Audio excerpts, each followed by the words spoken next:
चलिए next topic is Zener diode, बराबर. So it is a special purpose semiconductor diode named after its inventor C. Zener. तो Zener diode उसके inventor के नाम पर ही आया है.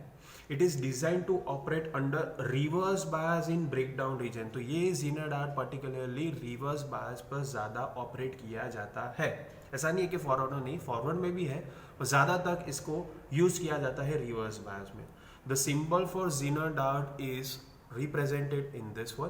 This is the circuit symbol of Zener diode, जिसमें आप देख सकते हो एनोड सेम टू सेम है, लेकिन जो कैथोड वर्टिकल लाइन था ना, अब उसको मैंने जेड के शेप में ले लिया. देखो तो जेड शेप है, यानी इसको Zener से आप रिप्रेजेंट कर सकते हो. ठीक है.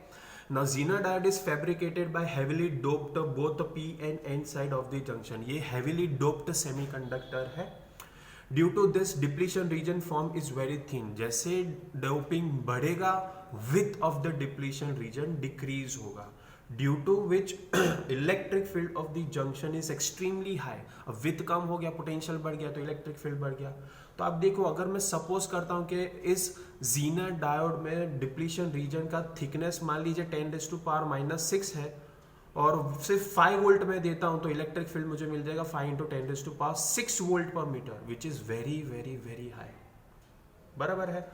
And this is the IV wave form for a Zener diode. इसमें हमें ये देखना होता है कि when the applied reverse bias voltage reaches the breakdown voltage of the Zener diode,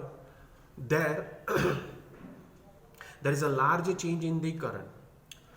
After the breakdown voltage Vz, a large change in the current can be produced by almost insignificant change in reverse bias voltage. मतलब समझो क्या होगा.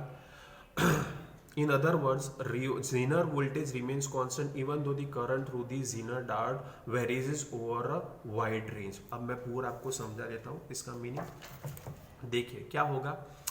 Reverse bias में width of a depletion region क्या हो जाएगा, increase. ठीक है. लेकिन मैं इसको हैवीली डोप्ड करता हूं ना, इसलिए क्या हो जाएगा, उसका डिप्लीशन रीजन का विथ जो है वो डिक्रीज हो जाएगा.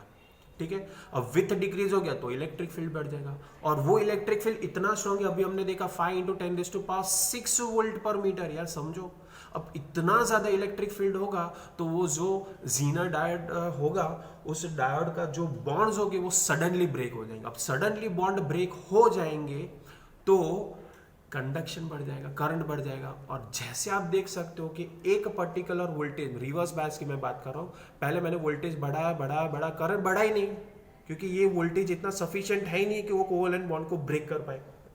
लेकिन एक पर्टिकुलर ब्रेकडाउन वोल्टेज के बाद आप देखो करंट सीधा सडन राइज हो गया. एंड दैट मीन्स ये इनफैक्ट ये माइक्रो एम्पियर करंट से सीधा मिली एम्पियर करंट तक पहुंच जाता है, क्योंकि इतना ज्यादा electric field 5 × 10⁻⁶ volt per metre है. तो इतना ज्यादा इलेक्ट्रिक फील्ड जो होगा वो सडनली सारे बॉन्ड्स को एक साथ ब्रेक कर देगा, और कोवेलेंट बॉन्ड्स ब्रेक होकर सारे बाउंड इलेक्ट्रॉन फ्री हो जाएंगे और करंट रैपिडली इंक्रीज हो जाएगा. This is the working of Zener diode under reverse bias. Forward bias का इसका मैकेनिज्म सेम है as of PN junction diode, यानी ज्यादातर इसको यूज किया जाता है Zener diode as a reverse bias, क्योंकि रिवर्स बायस में इसमें जो ब्रेकडाउन वोल्टेज हमें मिलता है ना, वो बहुत ही शार्प मिलता है compare to PN junction diode due to heavily doped this Zener diode. समझ में आ गया आपको. चलिए नेक्स्ट टॉपिक है Zener diode as a voltage regulator. अब मैं कैसे Zener डायोड को वोल्टेज रेगुलेटर के जैसे यूज कर सकता हूं, तो देखिए यहाँ पर ये रहा मेरा Zener डायोड.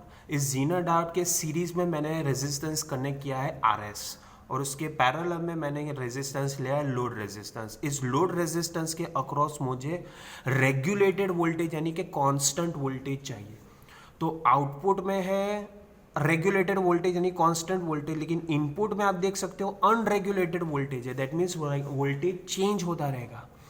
तो कैसे ये Zener डायोड मुझे वोल्टेज को रेगुलेट करने में हेल्प करेगा, कैसे ये आउटपुट के वोल्टेज को कांस्टेंट करेगा, तो देखते हैं. मान लीजिए कि मुझे आउटपुट में चाहिए 5 वोल्ट, कांस्टेंट 5 वोल्ट मुझे चाहिए. तो जो आउटपुट वोल्टेज कांस्टेंट रखना है ना मुझे, उतना ही Zener डायोड का ब्रेकडाउन वोल्टेज होना चाहिए. आउटपुट में मुझे 5 चाहिए तो मुझे ऐसा जीनर डायोड लेना पड़ेगा जिसका ब्रेकडाउन वोल्टेज 5 होता है। आउटपुट में मुझे चाहिए 7 वोल्ट तो ऐसा जीनर डायोड लेना पड़ेगा जिसका ब्रेकडाउन वोल्टेज होता है 7 वोल्ट। ठीक है, तो मैंने 5 वोल्ट ले लिया, लेकिन इनपुट में मुझे वोल्टेज मिल रहा है 9 वोल्ट। अब वो अनरेगुलेटर यानी चेंज होता रहेगा, तो क्या होगा, 9 वोल्ट में से जीनर अपना ब्रेकडाउन वोल्टेज 5 ले लेगा, बाकी किसको मिलेगा, आरएस को। कितना मिला, 4, तो 4 इधर जाएगा, 5 इधर जाएगा। अब आप देखो जेनर डायोड और लोड रेजिस्टेंस तो पैरेलल में है, पैरेलल में वोल्टेज तो कांस्टेंट रहता है, इधर 5 तो इधर भी 5, तो मुझे आउटपुट वोल्टेज 5 मिल गया। अब मान लो अनरेगुलेटर वोल्टेज यानी वोल्टेज चेंज हुआ, 5 का 9 का 8 हो गया, तो क्या होगा, जीनर तो अपना 5 ले लेगा, इसको बाकी का 3 मिला, यहाँ पर 5 तो यहाँ पर भी 5 पैरेलल है, तो रेगुलेटर वोल्टेज 5। तो इस तरह से वोल्टेज भले अनरेगुलेटेड हो इनपुट में, लेकिन आउटपुट में आपको वोल्टेज कांस्टेंट ही मिलेगा। बराबर, ये फिर डिक्रीज करो, 7 हो गया तो ये 5 लेगा, ये 2 लेगा, 6 होगा तो ये 5 लेगा, ये 1 लेगा, 5 होगा तो पूरा का पूरा 5 ये ले लेगा, इसको कुछ नहीं मिलेगा। 4 होगा तो क्या, 4 होगा तो क्या, अरे 4 होगा तो ये ऑपरेट ही नहीं होगा, क्योंकि जीनर डायोड ब्रेकडाउन वोल्टेज पर ही ऑपरेट करेगा, उससे कम वोल्टेज होगा इनपुट का, तो वर्किंग ही नहीं करेगा। सन मैन, तो ये डिक्रीजिंग में मैंने लिया था, 9, 8, 7, 6, 5। अब इंक्रीजिंग में लो तो क्या, अगर 4 होगा तो ऑपरेट नहीं होगा, 5 होगा तो पूरा का फारा 5 ये ले लेगा, इसको 0 मिलेगा, 6 होगा तो 5 ये लेगा, 6 इसको 1 इसको जाएगा। इस तरह से जीनर डायोड का जो भी ब्रेकडाउन वोल्टेज होगा उतना ही वोल्टेज आउटपुट में मुझे कांस्टेंट मिलेगा। यानी एक बात आपको याद रखनी है कि जितना आपको रेगुलेटेड वोल्टेज चाहिए, यानी आउटपुट में जो कांस्टेंट वोल्टेज चाहिए, उतने ही ब्रेकडाउन वोल्टेज का जीनर डायोड आपको लेना रहेगा। Is this clear to all of you? In this way we can use Zener diode as a voltage regulator. Clear? That's good.